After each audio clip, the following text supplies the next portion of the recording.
Hi, I'm Effie, and one fun fact about me is that I am absolutely obsessed with vampires. So in this video, we are going to have a look at upcoming vampire books. So these are books that are coming out between now and the end of 2024. And I'm going to have a read through the blurbs.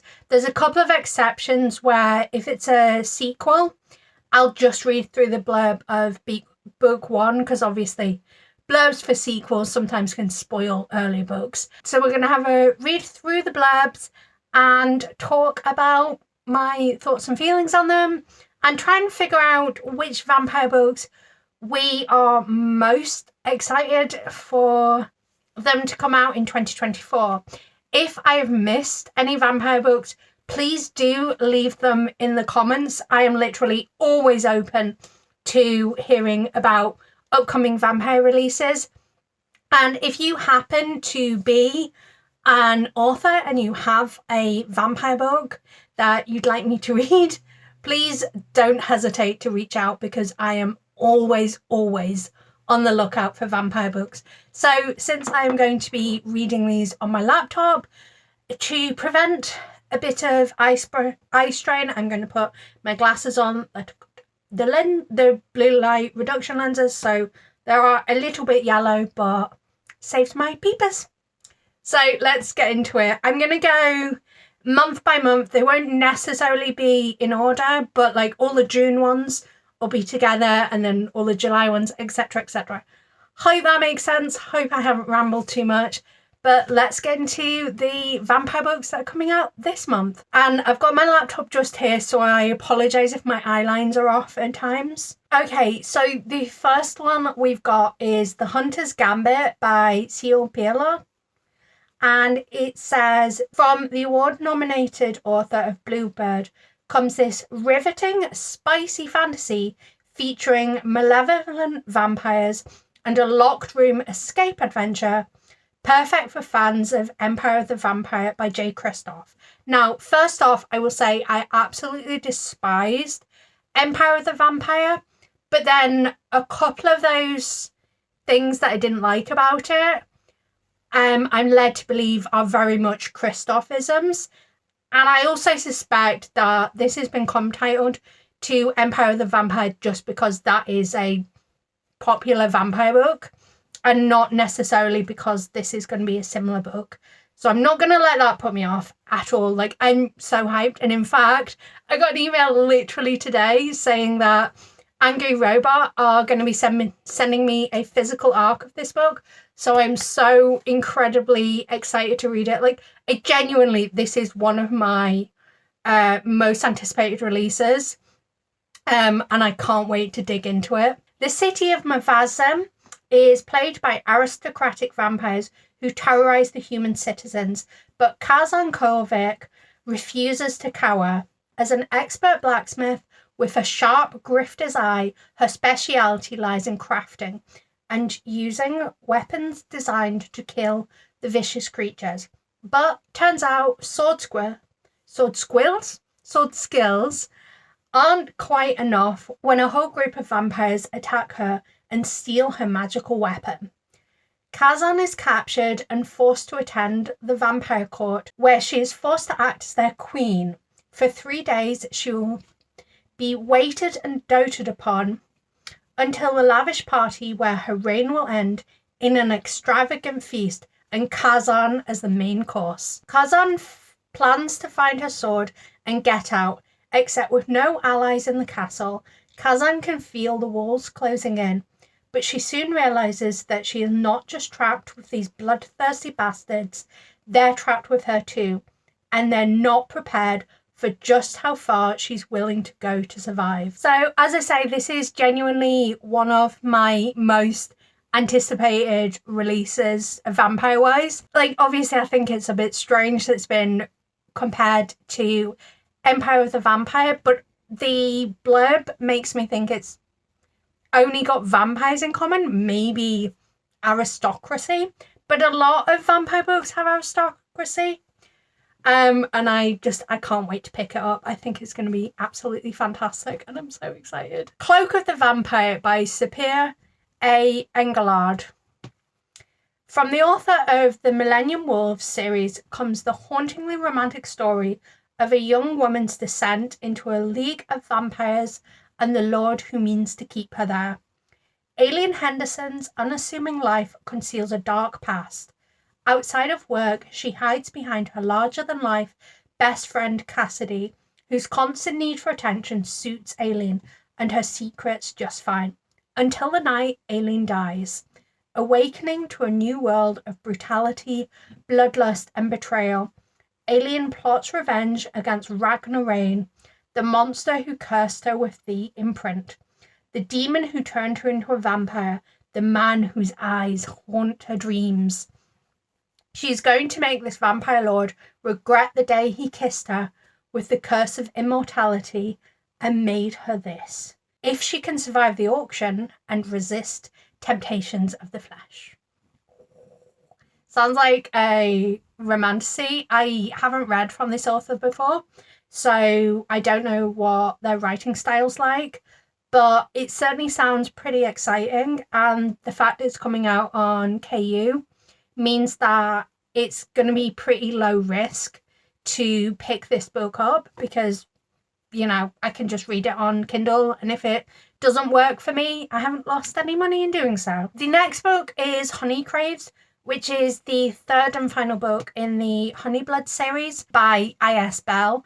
I've read and loved book 1 and 2, so Honeybloods and Honey Bites, and I'm desperately excited to read book 3, Honey Craves, which comes out in July. But for now, let me read you the blurb of book 1 and see if you think it's something you would enjoy. I highly recommend, and they're really short as well, so they're just so easy to devour. Remember when you pinky promised you'd help me to bury a body? Is that offer still good? Twilight meets Jennifer's body in this bite-sized, sapphic vampire romance full of sweetness, snark, gore, and only one motel bed.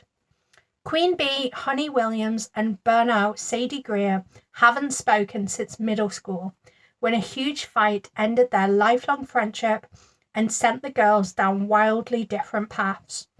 All of this changes when Honey turns up at 3 a.m. to ask Sadie to help her bury a body and kill the indie band that turned her into a vampire. It's the tail end of summer vacation. They've got the band's tour dates, a tank full of gas, and 2 weeks before senior year starts. But Honey's newfound hunger is insatiable, and the road trip gets even gorier than they expected. Despite all the bloody hotel rooms and near misses with murder, Sadie and Honey grow reluctantly close for the first time since they were kids. But every road ends, and Honey's bloodlust isn't the only thing threatening to destroy their healing friendship. This book is so well written, and Honey and Sadie are really they feel like fully realized characters, and the romance between them is so beautiful to see blossom, and it's so enjoyable that you see it develop in this book, and then you see them face challenges in the next book. And Honey Craves, I'm so excited to see what they do next. Beautiful Villain by Rebecca Kenny also comes out in July, and it's a Gatsby retelling with vampires, I think. So 7 years ago, I lost him for good. Now he's back, but is he still the Jay Gatsby I used to know? Or is he something more, something darker? So not only is this involving vampires, this is Gatsby from Daisy's perspective, which is not, I don't think it's a new take on Gatsby, but I'll be able to tell you more further down the road because I have a stack of Gatsby retellings that I'm really excited to get into. So this is Gatsby with vampires from Daisy's perspective. Daisy Finnegan is looking forward to the endless golden freedom of summer. No more college, no more pressure, no more worries. But when her cousin goes missing, an exclusive house party, Daisy is all too ready to confront the mysterious host, only to discover the wealthy recluse Jay Gatsby, her childhood sweetheart, now sinfully hot and impossible to deny.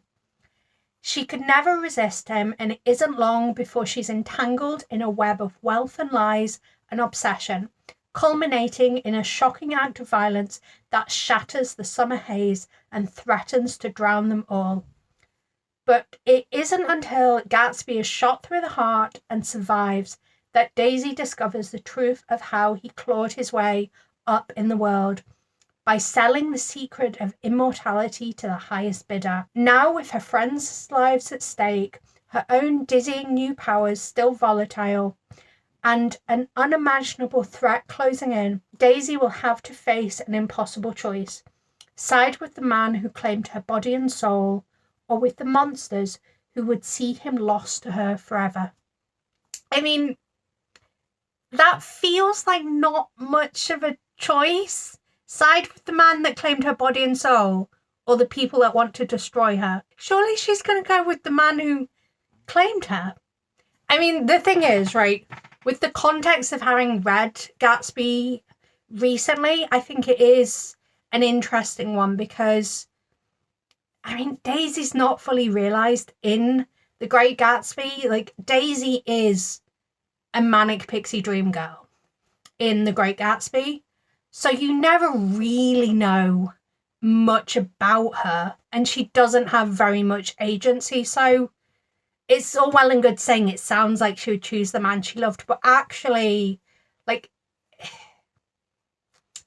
it'll be interesting to see where it deviates from Gatsby beyond the fact that there's a bit of a magical twist with it involving vampires.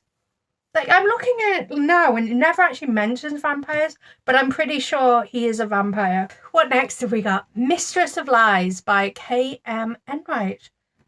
Oh, have we only got a couple coming out in July? We've either only got a couple coming out in July, or I've got my tabs open in the wrong order. The daughter of a powerful but disgraced blood worker, Shan Leclerc, has spent her entire life perfecting her blood magic, building her network of spies and gathering every scrap of power she could. Now, to protect her brother, she assassinates their father and takes her place at the head of the family, and that is only the start of her revenge. Samuel Hutchinson is a bastard with a terrible gift. When he stumbles upon the first victim of a magical serial killer, he's drawn into a world of magic and intrigue he's worked so hard to avoid, and is pulled deeply into the ravenous and bloodthirsty court of the Vampire King. Tasked by the Eternal King to discover the identity of the killer, cutting a bloody swath through the city, Samuel, Shan, and the mysterious royal blood worker Isaac find themselves growing ever closer to each other. But Shan's plans are treacherous, and as she lures Samuel into a complicated web of desire, treason, and vengeance, she must decide if the good of the nation is worth the cost of her soul. It sounds like this is a book where vampires are not a good force. And whilst I think I generally prefer a vampire story where vampires are like positive or, you know, at worst morally grey, I think it is going to be interesting, and I do like seeing the different dynamics that develop when you show vampires as being a negative force, because, you know, nothing is truly good or evil. So, you know, having an eternity to do what you want and knowing that, well, assuming we're going with fairly traditional vampire lore, knowing that as long as you drink, you know, human blood, you can last ad infinitum, and humans are simply a food source to you, that can change your perspective on the world. Also, I've heard only good things about this book, and I'm very excited to pick it up. I should say as well, if you've heard about any of these books before, I did do like upcoming vampire releases video at the end of last year, so This is just me kind of going, okay, these are the vampire books that are still to come out, and I'm still excited about them. A Werewolf's Guide to Seducing a Vampire by Sarah Hawley. This is the third book in the Glimmer Falls series, but unlike some of the other books that are kind of sequels and stuff, this is one that I believe is like standalone, so you may get cameos of characters from other books in the series, but like each book is its own self-contained story. So, werewolf Ben Rosewood is happy with his life. 100%, everything is fine. His business, Ben's Plant Emporium, is thriving, and he's expanding his shop. His anxiety disorder is, well, it's been better, but that comes with the territory of running a business and having beastly urges every full moon, right? As for romance, who has the time? Though his family is desperate to see him settled, Ben is fine approaching 40 as a single werewolf. But after drunkenly bidding on and winning a supposedly possessed crystal on eBay one night, he finds himself face to face with a beautiful yet angry vampire. Eleanor Betancourt Devereaux is a rare breed, a vampire succubus born from two elite European bloodlines during medieval times. Thanks to an evil witch, she's been stuck in a crystal since she was 30, forced to obey orders from the possessor of the rock. Eleanor's been dreaming of breaking the spell and severing the witch's head for centuries, but did this witch really sell her to someone new and for only 99 cents? Eleanor could claw the werewolf's heart out and eat it if only the binding spell would allow her to. But Eleanor and Ben soon realise they can help each other with both vengeful and less hostile needs. And why not have a little fun along the way? So I think this is going to be a relatively low stakes, charming, cutesy book. And I like the fact that even though Eleanor is technically the older of the couple, I think it's trying to say she's been in stasis.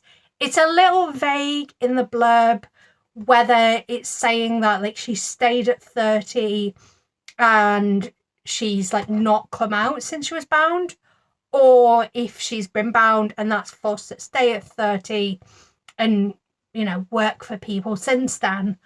But I think it's going to be a cute, enjoyable, easy read, and I'm looking forward to picking it up. This Ravenous Fate by Hayley Dennings is a book that I've had my own for quite a while, and oh my gosh, the UK cover is horrible, and I don't think does justice to this book, and I don't know why they've done this with the cover design, but publishers clearly think they know the market better than your average Joe.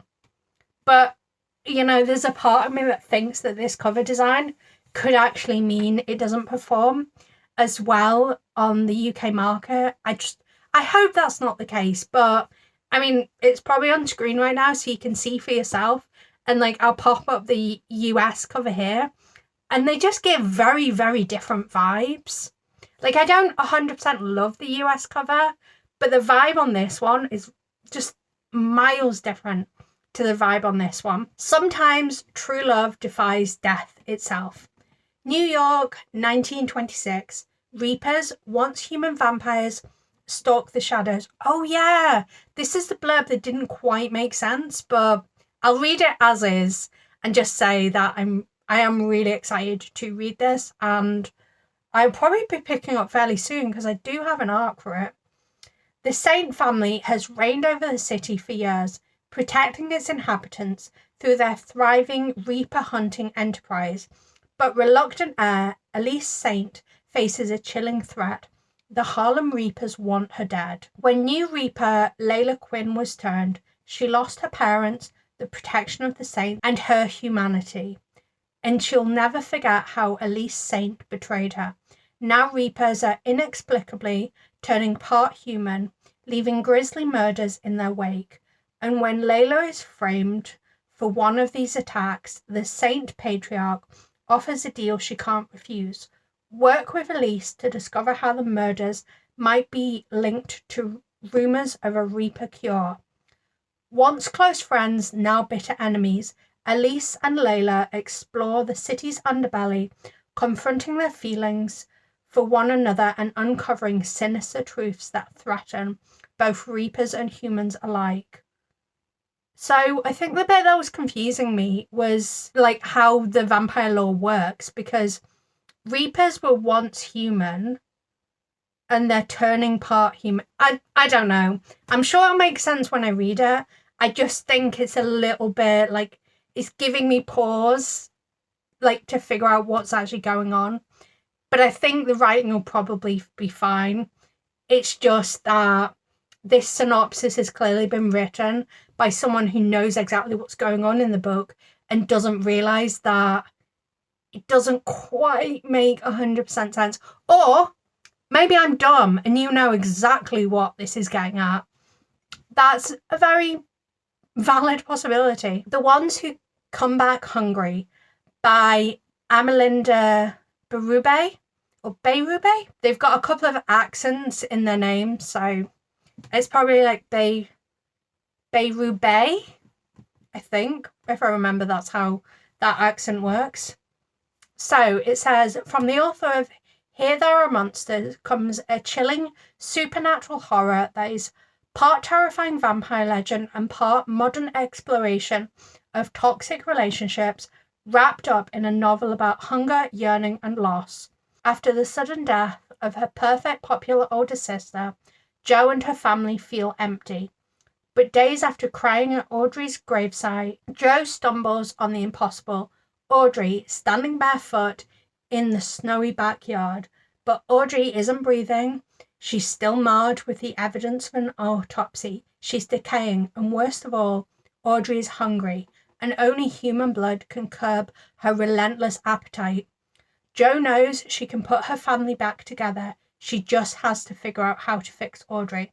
She hides her sister and sustains her with her own blood, determined to figure out how to keep Audrey with them.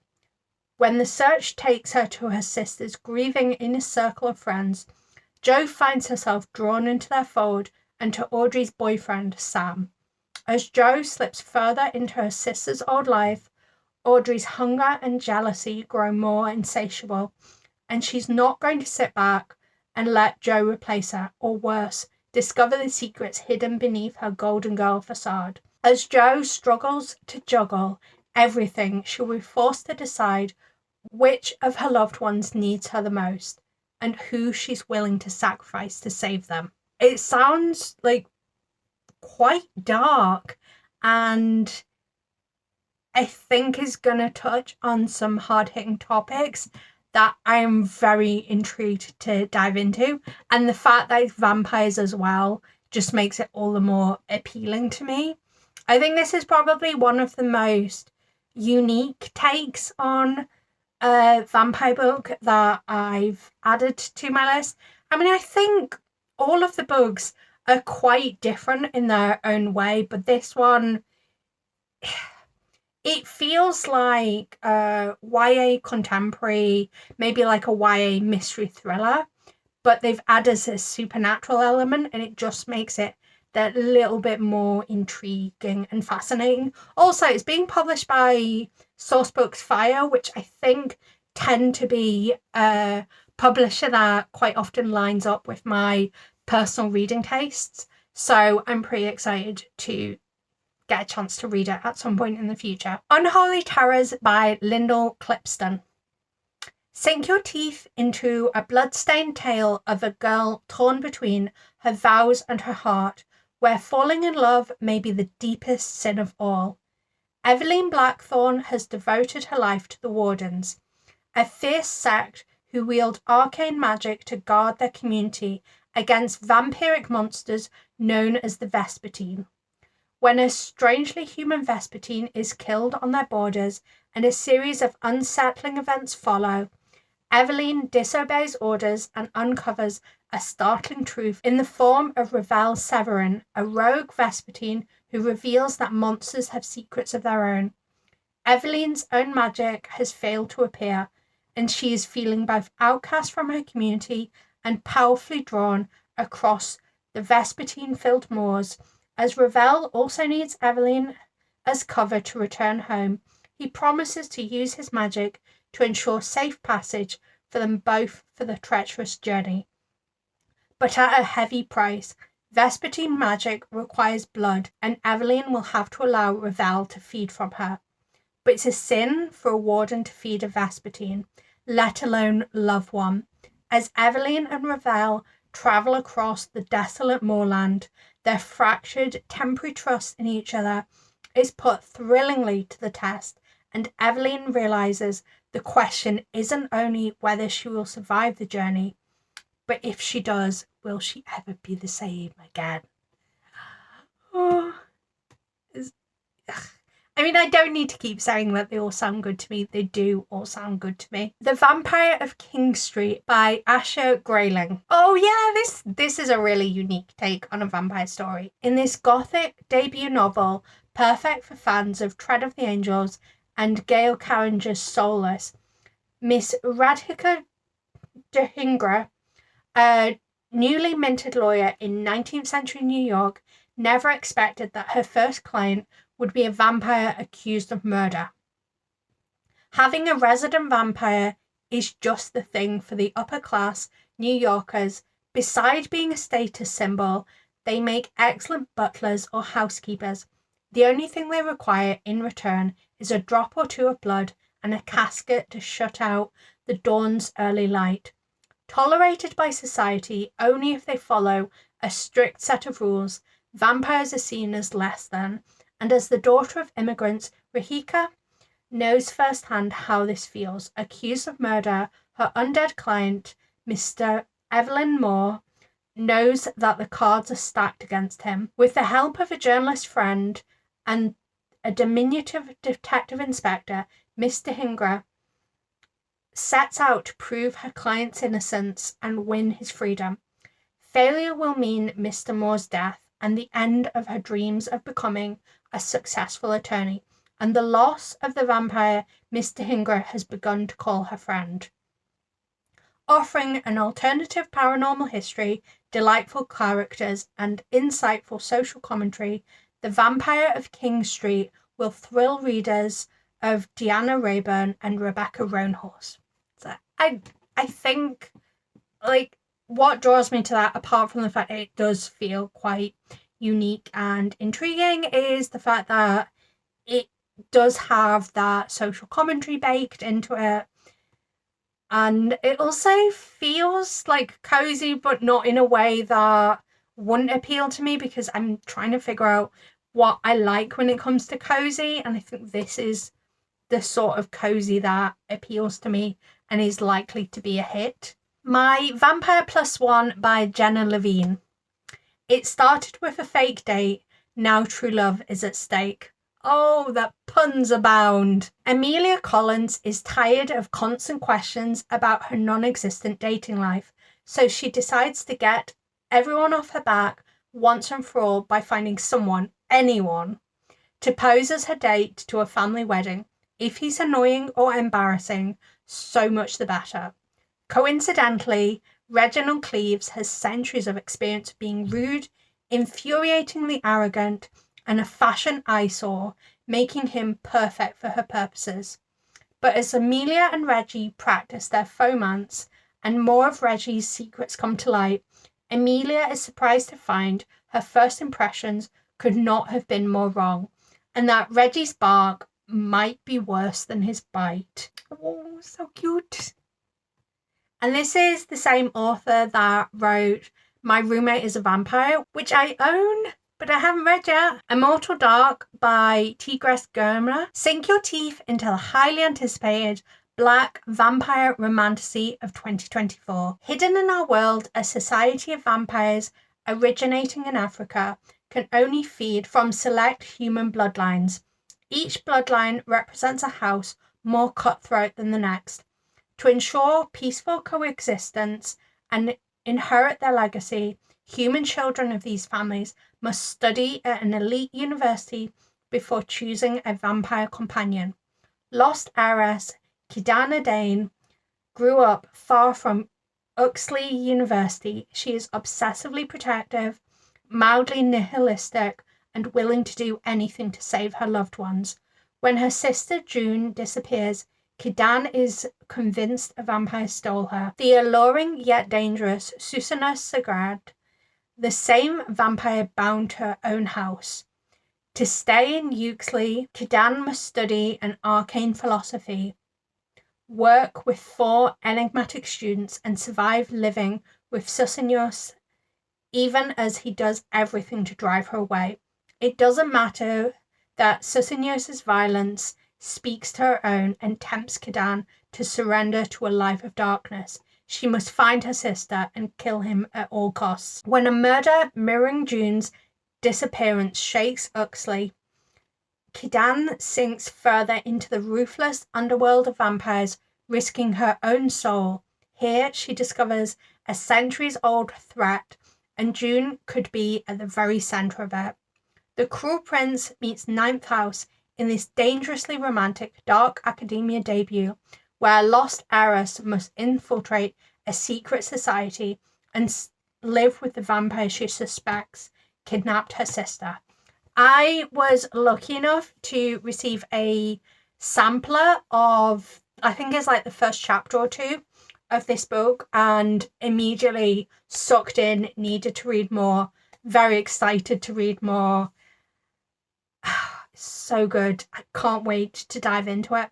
I believe the vampire mythos is based on Ethiopian vampire lore, which just gives it a different take.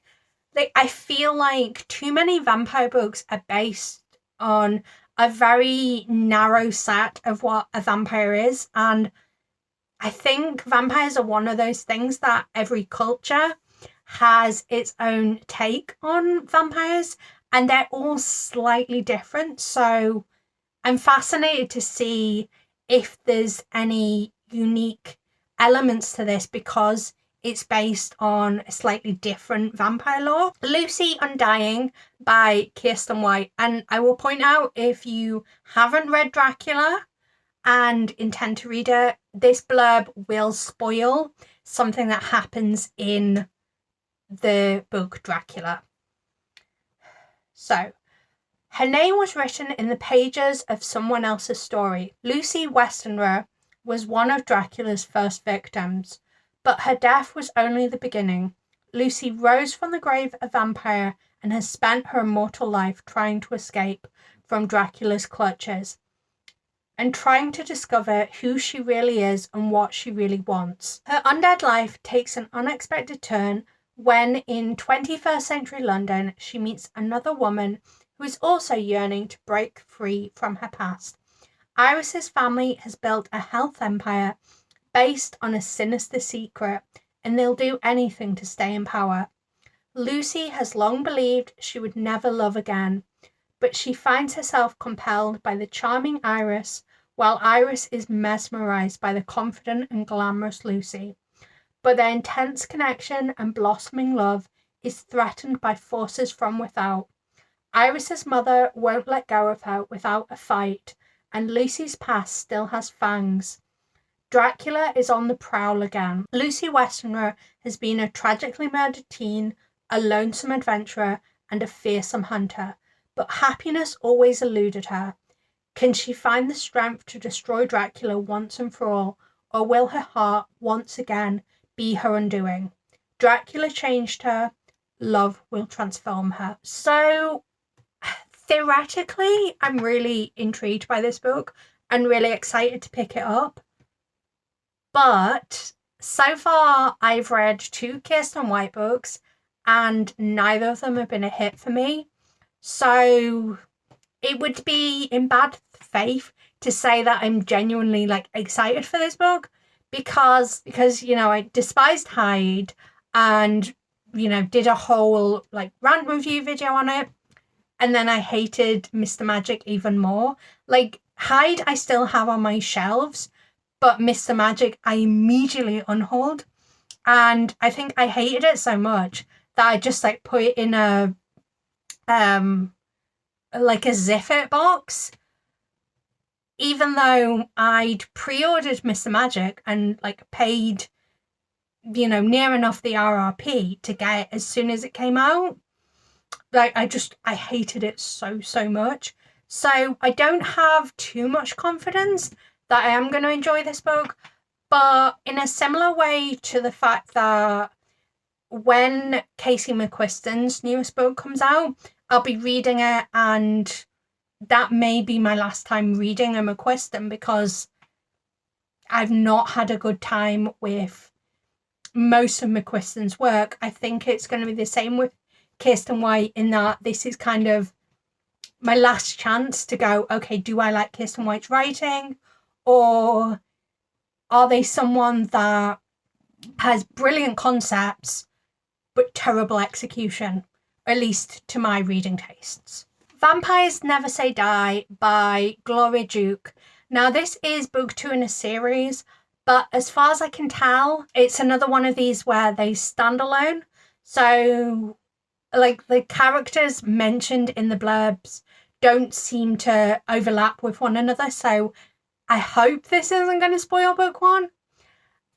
But yeah, let's see what it says for the blurb. You thought life was hard for a vampire. Try being the newest slayer on the block. Just when Carrie Adams thought it couldn't get any worse, she learns that in the world of the unexpectedly supernatural, nothing is ever what it seems. Meet Carrie Adams. Serious, disciplined, focused, but as an aspiring actress, she's at the mercy of casting directors who barely glance at her headshot before making snap judgments about her talent based solely on her looks. She feels powerless until one night she goes from snarling at her obnoxiously attractive co-worker, musician/bartender, Nick Stokes, to wanting to kill him. Literally. Turns out Nick has become LA's latest vampire, and she is his chosen slayer. A decidedly unwelcome job that comes with an overnight super bodybuilder buff physique, the ability to conjure a sword made of fire, and a new gang of supernatural enemies out for her blood. Nick swears he'll help her. Carrie swears she'll figure out how to help herself. But in a Hollywood bright world of typecasting, can a slayer and her sworn vampire nemesis break free of their assigned roles and discover the deeper emotions there for the staking?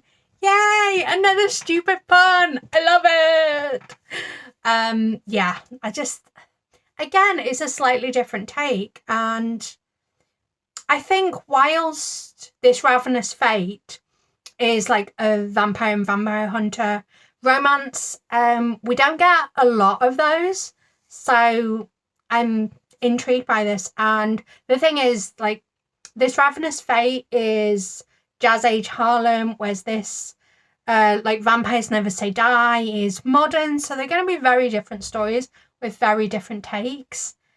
And I kind of like the sort of fish out of water, suddenly supernatural. So I'm excited to dive into it. A Vile Season by David Ferraro. This has been described as Bridgerton with vampires. It literally says Bridgerton meets The Bachelor in this queer Regency romance of a vampire competing for the heart of a duke. After being run out of his castle by vampire hunters, Count Lucian encounters the god of vampires, Vrykolaska. Vrykolakas. Yeah, Vrykolakas. And it comes up so many times in this blurb as well. While in hiding, unhappy with how many vampires have been bested by hunters, Vrykolakas gives Lucian a test, infiltrate the future Duke's marriage games as a suitor, and uncover the clandestine vampire hunters Vrykolakas suspects lurk in their midst. The god strips Lucian of his immortality so he can walk amongst mortals, making him human for the first time in centuries. If Lucian succeeds, Vrykolakas will make him the most powerful vampire in existence. But if he fails, the god of vampires will torture him for the rest of his life. Unfortunately, Lucian isn't prepared for the emotions that come with humanity, nor the treacheries of courting season, with fellow nobles posing as friends, enemies, and wholly unsuitable romantic distractions. To win the life he wants, Lucien will have to decide if being a vampire is worth giving up the friendship and love he's found. It sounds lovely. And yeah, I think like most people are very much in the mood for more Regency romances. I also think it's very interesting that we've got this book where like the god of vampires is able just to remove someone's vampirism, and it is going to be interesting to see like how the story resolves. Like I presume it's going to be a case of the vampire decides to like stay not a vampire, but then maybe it'll flip it on its head and the Duke will also become a vampire. I don't know, but that's half the excitement. Night Owls by A.R. Vishnu.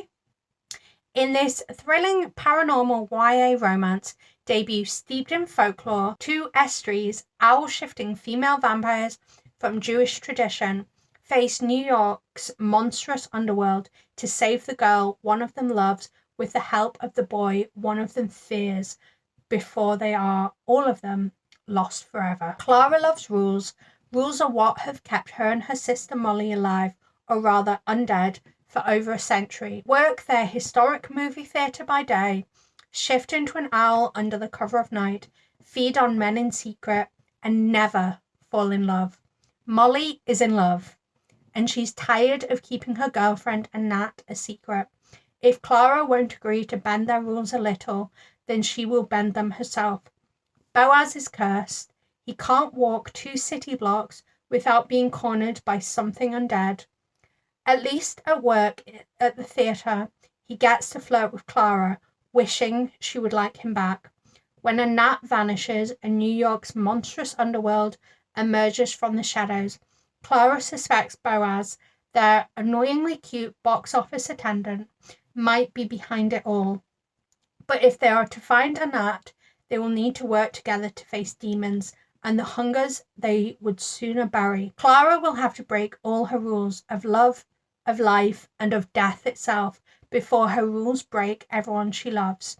In this standalone debut, A.R. Vishnu interweaves mystery, romance, and lore to create an unputdownable story about those who have kept to the shadows for too long. And this is what I was saying earlier about having more unique takes on vampirism. Like here we have vampires from Jewish folklore, and you know, on the face of it, they might sound fairly similar to what we recognize, but they turn into owls. And I think the subtext of them feeding on men is like very deliberate, that like they can only feed on men. So I mean, I know nothing about Estries, but maybe it's a case of all Estries are women and they only feed on men. I don't know, but I'm hoping we get to dive into that and explore that further. Once Upon a Dark October by Jesse Thomas. All curses made in blood must be broken with blood. Dreadmist Harbour sleeps under a near-perpetual veil of coastal fog, home to mortals, vampires, and those somewhere in between. Already down on her luck, mortal charwoman Elspeth finds herself the target of a rogue vampire, shattering the peaceful coexistence. Forced to seek help from a reclusive vampire coven, she barely makes it to their dreary seaside perch before she succumbs to the bite. Morrigan and her coven are haunted by a bitter rivalry that has left them devastated and fractured. As their old feud is once again rekindled, she is inexorably tied to Elspeth, who now carries an ancient vampiric power within her. The two are quickly swept up into a tangle of bloodlust and sorcery after the fraught transformation, realizing that matters of the heart are complicated, especially in Undeath. While something sinister gathers in the shadows of their quiet town, they are pulled deeper into a world of curses and magic, dark dealings and betrayal. But Elspeth and Morrigan soon learn that all power must come with a price, for curses are not so easily broken. Once Upon a Dark October is an adult sapphic reimagining of Cinderella with a vampiric twist on other classic fairy tale tropes. Perfect for fans of Carmilla, Interview with the Vampire, and Dracula. Interesting that those are the comp titles. But yeah, overall, love it. Sapphic, vampires, there's witches.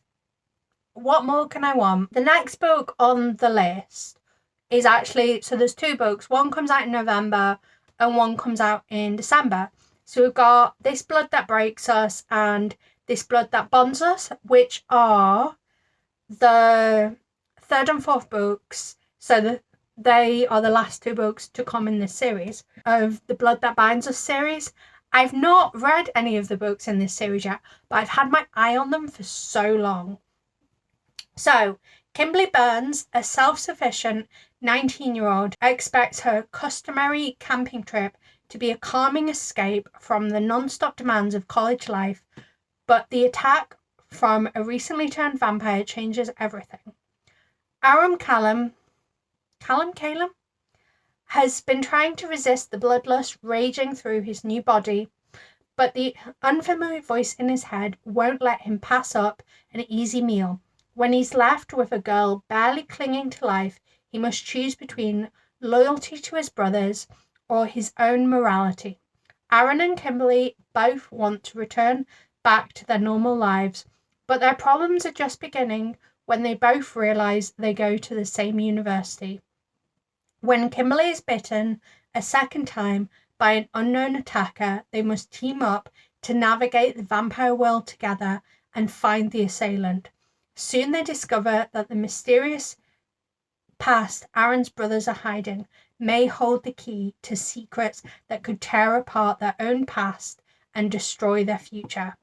S.L. Coakley's debut novel, This Blood That Binds Us, is the first in a series that explores the true meaning of family, making peace with the past, and finding friendships in unexpected places. And I think it's meant to be like quite a soft and gentle series, but also vampires. A Cruel Thirst by Angela Montoya.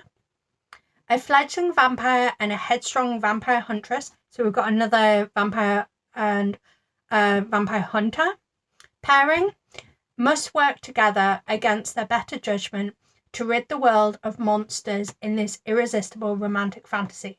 Carolina Fuentes wants to join her family in hunting the bloodthirsty vampires that plague her pueblo.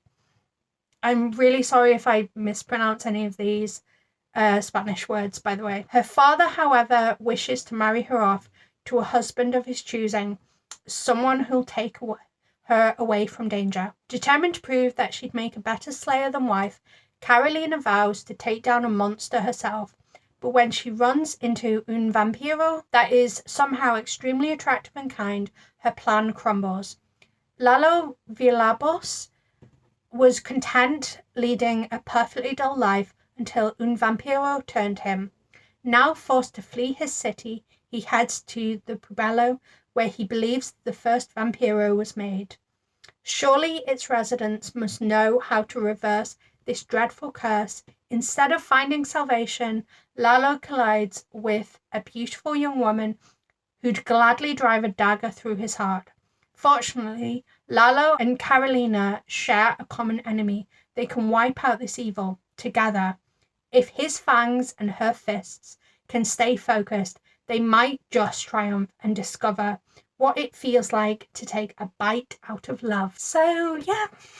I mean, I feel like I don't really have many words to add to these because ultimately I'm just judging them based on the blurbs, which is how we always judge books, like covers and blurbs. But it does sound like it's going to be a really enjoyable read, and like that cover is absolutely stunning. Keep It in the Dark by Justin Arnold. This is being published by Tiny Ghost Press, who I love them as a publisher. I think they're fantastic. In this unashamedly queer supernatural romance, Justin Arnold, author of Wicked Little Things, challenges the institutions that have sidelined queer love to the shadows and brings it into the light. Rowan Young knew where his life was heading. the headmaster's son and golden boy of elite Vermont boarding school Mockingbird Prep, Rowan was set to inherit a legacy passed down through generations of forefathers, until a strange new student arrives to derail those plans. Caspar Bellamy didn't ask to be a vampire, but now that he is one, all he wants is to travel the world looking for more of his kind.